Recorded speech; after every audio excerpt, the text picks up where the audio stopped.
मित्रों नमस्कार। पावन ज्योतिष प्रपात यूट्यूब चैनल पर आप सबका स्वागत है। आज का शीर्षक बहुत ही उपयोगी है और आप लोगों की इच्छाओं अपेक्षाओं के अनुरूप है। शीर्षक का नाम है अच्छी नौकरी के लिए अनुकूल रत्न कैसे चुनें, how to choose suitable gemstone for a good job.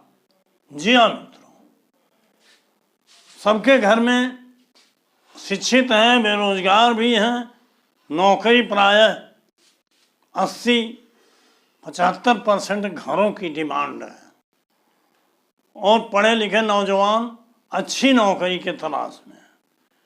तो अच्छी नौकरी कैसे मिले, अगर उसमें कोई बाधा परेशानी है या नहीं है, उसके लिए रत्न निश्चित रूप से काम करते हैं। उनको कैसे चुनें कि नौकरी मिलने में, नौकरी प्राप्त होने में सहायक और लाभ हो। इसी पे आज का वीडियो है और इसके लिए हमने एक बर्थ डिटेल दिया है, जो एग्जाम्पल बर्थ डिटेल ही है, लेकिन किसी का मान ही लीजिए सही है। तो इसका डेट ऑफ बर्थ है 27 मई 1998, टाइम ऑफ बर्थ है 12:40 PM, प्लेस ऑफ बर्थ है बांसी, जहाँ मैं रहता हूँ, सिद्धार्थ नगर, यूपी, इंडिया। इस जातक का सिंह लग्न की कुंडली देखिए बनी है। यहाँ हमने कस्प कुंडली दिया है, उस पहले हमने लग्न कुंडली यहाँ दी। कस्प कुंडली इसलिए यहाँ देता हूँ ताकि यहाँ आपको भाव कुंडली से ही, कस्प कुंडली से ही फलादेश होता है, ये नाते आपके फ्रंट पर पड़े। यहाँ देखिए कस्प कुंडली और भाव कुंडली दोनों में सिंह से ही शुरू है राशियाँ और राशियों का परिवर्तन नहीं हुआ। लेकिन ग्रह देखिए, राहु लग्न कुंडली में लग्न में है, लेकिन यहाँ 12 में आ गए। इसी तरह से ग्रहों ने अपना स्थान बदल दिया है। कस्प कुंडली से जो केपी प्लैनेट्स सिग्निफिकेटर है, इसमें भाव कुंडली में ग्रह कहाँ हैं, कहाँ उनकी राशियाँ हैं, किस नक्षत्र में है, वो नक्षत्रेश कहाँ है, कहाँ उसकी राशियाँ हैं, उपनक्षत्र कहाँ है, कहाँ उसकी राशियाँ हैं, उपनक्षत्र का नक्षत्रेश कहाँ है, कहाँ उसकी, ये सब डिटेल इसमें मिल जाएगा। वीडियो मेरा देखते देखते प्राय आप लोग इसके आदी हो गए। तो मित्रों, इस जातक को वर्तमान में महादशा चल रही है बृहस्पति की, जो 24 सितंबर 2021 से 24 सितंबर 2034 तक है। अभी 3 साल बीता है, अभी 13 साल बाकी है। और बृहस्पति की महादशा में अंतरदशा चल रही है बुध की 25/9/2023 से 30/8/25 तक, 30 अगस्त 25 तक। अर्थात बृहस्पति की महादशा और बुध की अंतरदशा है। ये तो घटना कब घटित होगी, इसके लिए महादशा अंतर। लेकिन सबसे पहले हमने बार बार बताया है कि जो भी आपका कार्य है, घटना है, उसके लिए उन भावों के प्रमुख और सहायक भावों को जरूर दें। नौकरी के लिए आप सभी जानते हो 6वां स्थान नौकरी का प्रमुख भाव है और 2, 6, 10, 11, मतलब 2, 10, 11 ये सहायक भाव हैं। जैसे कस्प कुंडली है, 6वां भाव यह है और इसके सहायक भाव हो गए 2, 10 और 11, अर्थात 6, 10, 11, अर्थात प्रमुख भाव 6वां है। इस नाते भाव कुंडली या कस्प कुंडली से हम देखेंगे कि हमारे नसीब में, किस्मत में, फेट में, डेस्टिनी में नौकरी है कि नहीं है। अगर नहीं है तो नौकरी नहीं मिलेगी, लाख प्रयास। अगर है तो मिलेगी, लेकिन उसमें भी दशा अंतरदशा देखना पड़ेगा, क्योंकि अगर भाग्य में है, वो दशा नहीं आई है, दशा में है, भाग्य में नहीं है, तो दिक्कतें हैं। आइए हम अब 6ठे भाव के उपनक्षत्र स्वामी को देखते हैं। देखिए यहाँ हमने दिया 6ठे भाव का उपनक्षत्र स्वामी, जिसको आप सबलार्ड भी कहते हो, ये राहु है। राहु में 12 और 1 है। देखिए 12 यहाँ है और 1 में चूंकि लग्न में था, इस नाते 12 और 1 दोनों को कवर कर। राहु बैठा है केतु के नक्षत्र में, केतु में 6, 6, 7 यहाँ हमने दी, अर्थात 6वां भाव नक्षत्र के माध्यम से आया। देखिए सब लॉर्ड स्वयं बतावे 2, 6, 10, 11 या उसका नक्षत्रेश बतावे, लेकिन अगर स्वयं बता रहा है और नक्षत्रेश निगेटिव भावों को बता रहा है। देखिए हमने पॉजिटिव और निगेटिव, प्रमुख और सहायक और विरोधी भावों को भी बताया था। नौकरी के लिए 6वें का विरोधी 5वां है और दूसरे का विरोधी 1 है, 5 1 हो गया। कुंडली का 8 और 12 ये भाव विरोधी है, तो 5 1 8 और 12 10वें का विरोधी 9वां हो गया। तो इस तरह से विरोधी भावों की अधिकता अगर सब लॉर्ड के नक्षत्रेश में है तो फिर भी सब लॉर्ड अगर बता रहा था नौकरी का योग है, लेकिन नौकरी का योग चूंकि उसका स्टार लॉर्ड निगेटिव बता रहा है, लेकिन वो बड़ा संघर्षशील है, बड़ा प्रयत्न करना पड़ेगा और उसके लिए जो हम रत्न धारण बता रहे हैं वो परमावश्यक हो जाता है। लेकिन इसमें चूंकि केतु में अब राहु केतु को हम देखेंगे डिटेल में जाके कि राहु केतु पर किसकी दृष्टि है, ज्योति है, नक्षत्र किस ग्रह के नक्षत्र में है, किसकी राह, थोड़ा लंबा हो जाएगा। ये नाते सीधे जब केतु में 6 6 7 दिखाई दे रहा है अर्थात 6वां भाव है नौकरी का। एक चीज़ और बता दें, जो प्रमुख और सहायक भाव हैं उसमें जिस ग्रह में चाहे दशानाथ हो चाहे अंतर चाहे प्रथ, जिसमें प्रमुख भाव आया हुआ 2 10 11 तो आए हैं, वही उस कार्य को घटित कराएगा। तो अब ये तो हो गया प्रॉमिस कि सब लॉर्ड बता रहा है 6ठे भाव का कि नसीब में नौकरी लेके आया है। अब इसकी महादशा चल रही है बृहस्पति की। देखिए बृहस्पति में कौन कौन भाव हैं, 7 5 8। यहाँ देखिए 7वें में बैठा है, यहाँ तो 8वें में था। 8वें में उसकी राशि है और 5वें में भी उसकी था। 7 5 और 8 बृहस्पति स्वयं द्वारा बता रहा है। बृहस्पति के ही नक्षत्र में है, इस नाते बृहस्पति 7 5 8 बता रहा है। अब चूंकि कोई ग्रह जब अपने नक्षत्र में होता है तो उसका उप नक्षत्र स्वामी नक्षत्रेश हो जाता है और नक्षत्रेश को मानेंगे उप नक्षत्र स्वामी चंद्रमा को, जिसमें 10 और 12 भाव, 10 और 12। देखिए चंद्रमा 10 में बैठा और 12वें में उसकी कर्क, तो उप नक्षत्र में 10 और 12 है। अब चंद्रमा का नक्षत्रेश इसको इसलिए नहीं मानेंगे क्योंकि उसके ये इसको हमने नक्षत्र मान लिया है, तो इसके सब लॉर्ड को हम मानेंगे नक्षत्रेश। तो उसमें बृहस्पति है और बृहस्पति में आप देख लीजिए वो 10 12 है।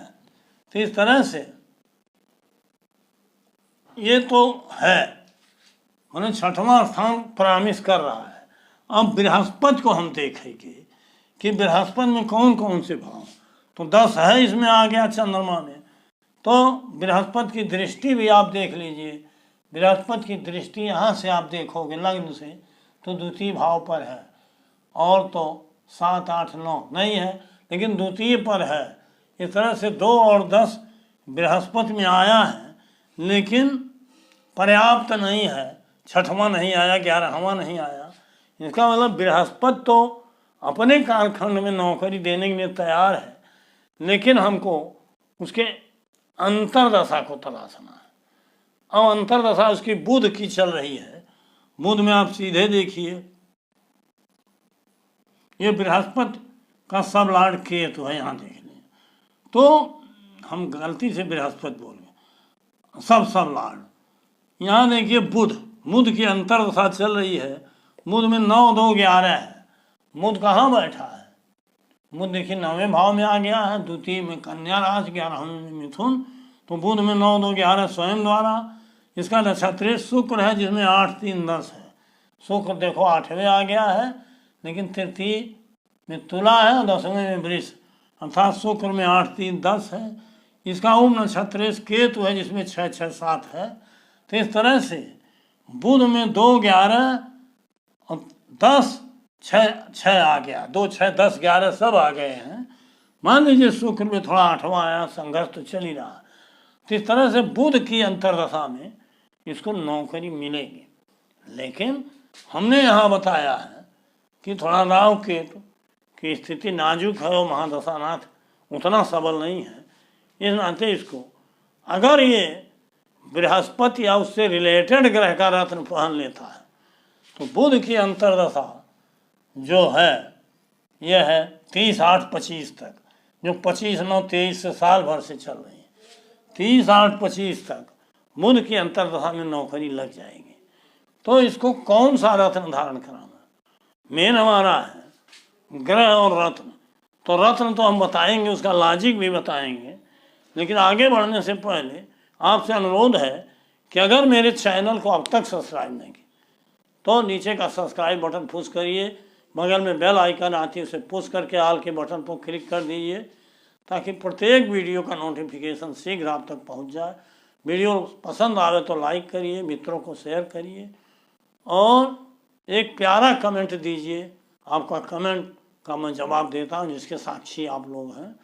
और वीडियो को स्किप करके पूरा वीडियो देखिए और इसकी चिंता मत करिए कितने लोग देख रहे हैं कितने नहीं, इसलिए कि सही चीज़ अभी कहीं अच्छी चीज़ हो रही हो, कथा भागवत या अच्छा, तो वहाँ भीड़ कम होती है, और कहीं पाखंड ढकोसला हो रहा है तो वहाँ ज़्यादा भीड़ होती है। तो अच्छी चीज़ बताता हूँ, इन नाते इसको सीखने के लिए, जानने के लिए जिज्ञासु लोग जो इससे लाभान्वित हो रहे हैं सैकड़ों लोग, वो तो ज़रूर देखते हैं।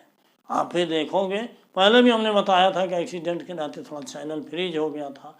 मेरा 28-29 हज़ार सब्सक्राइबर के पास नोटिफिकेशन नहीं जाता है, नए जो बने हैं उन्हीं के पास जाता। तो इस तरह से कारण है, लेकिन अब धीरे धीरे 1000, 1500, 2000 मेरे पास भी व्यू आने लगे हैं किसी किसी वीडियो। तो मित्रों आगे बढ़ते हैं। हमने रत्न का नाम लिया, किसका रत्न का नाम है?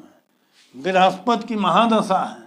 बृहस्पति इतना सुपर नहीं है कि उसके रत्न को हम रिकमेंड कर सकें, क्योंकि बृहस्पति में देखो 5वां भी, 8वां भी है और 12वां भी आ गया है, निगेटिव 9वां भी आ गया है, तो निगेटिव भाव ज़्यादा हैं। अब बृहस्पति से रिलेशन भी कौन ग्रह है? बृहस्पति की देखिए धन में कोई नहीं, मीन में कोई बृहस्पति ही है समझिए, बृहस्पति के राशि में कोई नहीं, बृहस्पति के नक्षत्र में आप देखोगे यहाँ है नक्षत्र, बृहस्पति के नक्षत्र में केवल बृहस्पति है, उप नक्षत्र में कोई नहीं। बृहस्पति के उप नक्षत्र में देखिए बुध है, यहाँ बृहस्पति में लिखा है, अर्थात बुध जो है उसके उप नक्षत्र में है। बृहस्पति की दृष्टि में भी कोई ग्रह नहीं है। यहाँ देखो 1 2 3 4 5, 5वें कोई नहीं, 7वें कोई नहीं, 9वें कोई। तो इस तरह से बुध रिलेटेड है बृहस्पति से, और बुध को हमने अभी बताया है कि 6वां भाव भी है, 10वां भी है, दूसरा भी क्या, अर्थात बड़ा स्ट्रांग स्थिति बुध की है। बृहस्पति की महादशा जब तक रहेगी, ये तो बुध की अंतर्दशा में इसको नौकरी मिलेगी, लेकिन 2, 6, 10, 11 भाव धन के भी है, इसको अपार धन की प्राप्ति होगी। तो ये जातक अगर बुध का रत्न पन्ना पहनता है तो इसको काफी लाभ होगा। पन्ना किस धातु में जड़वाएं, इसके लिए सूर्य और चंद्रमा को देखना होगा। सूर्य और चंद्रमा में सूर्य ही बेस्ट है, क्योंकि सूर्य में 10, 12 है, इसमें 9, 4, 9 है नक्षत्र, तो 10वां भाव सबल है, इसमें 6वां। तो इस तरह से पीली धातु में पल्ला जड़वाइए, चाहे गोल्ड में, चाहे ब्रास में, चाहे ब्रांज में, और 6 कैरेट से अधिक हो। बुधवार के दिन ओम बुधाय नमः मंत्र से अभिमंत्रित करके राइट हैंड की कनिष्ठिका में धारण। अगर पन्ना नहीं महंगा आ रहा है तो इसका उपरत्न आता है पेरीडाट, बहुत बढ़िया काम, उसको भी इसी पीली धातु में जड़वा के, वो थोड़ा वजन ज़्यादा हो, 7 कैरेट हो जाए, 7 कैरेट, 8 कैरेट हो जाए, उसमें उसी प्रकार से इसी दाहिने हाथ की कनिष्ठिका अंगुली में धारण कर, तो निश्चित रूप से नौकरी में बाधा है दूर हो जाएगी। आने वाले बृहस्पति की दशा तक इसको कामयाबी मिलती ही रहेगी। फिर शनिश्चर आएगा, शनिश्चर में अच्छे भाव दिखाई दे रहे हैं, उसके अनुसार फल मिलेगा। तो मित्रों वीडियो बड़ा लंबा हो जाएगा, इस नाते आज का टॉपिक यहीं बंद करता हूँ, फिर मिलूँगा 2 दिन बाद। अब आपको एक बीच चीज़ और बता दूँ कि रत्न निश्चित रूप से काम करते हैं, इनका विज्ञान अपरंपार है। रत्न केवल आभूषण और गहना नहीं, इसी नाते बेशकीमती हैं कि ग्रहों से उनके रश्मियों को, उनके रंगों को, उनके तत्व को खींच के त्वचा के रास्ते आपके शरीर में पहुंचाते हैं। और जिस तत्व की जरूरत है, जैसे बुध तत्व की, तो पन्ना का हरा रंग होता है, हरा तत्व सूर्य की रश्मियों से खींच के आपके शरीर में जाएगा। आपकी क्वालिटी बढ़ेगी, कुशलता बढ़ेगी, आपके अंदर ग्रेविटी बढ़ेगी, स्टेमिना बढ़ेगा, ऊर्जा बढ़ेगी, आपकी शक्ति इतनी बढ़ जाएगी कि चारों तरफ से आपके चेहरे पर वो भाव आकर्षण आ जाएगा कि सब प्रकार की पॉजिटिविटी आप तक खींच के चली आएगी और आप सफलता के तरफ अग्रसर हो जाओ। तो मित्रों, वीडियो लंबा हो रहा है, इस नाते अब वीडियो को समाप्त करता हूँ। बहुत बहुत धन्यवाद। हार्दिक शुभ।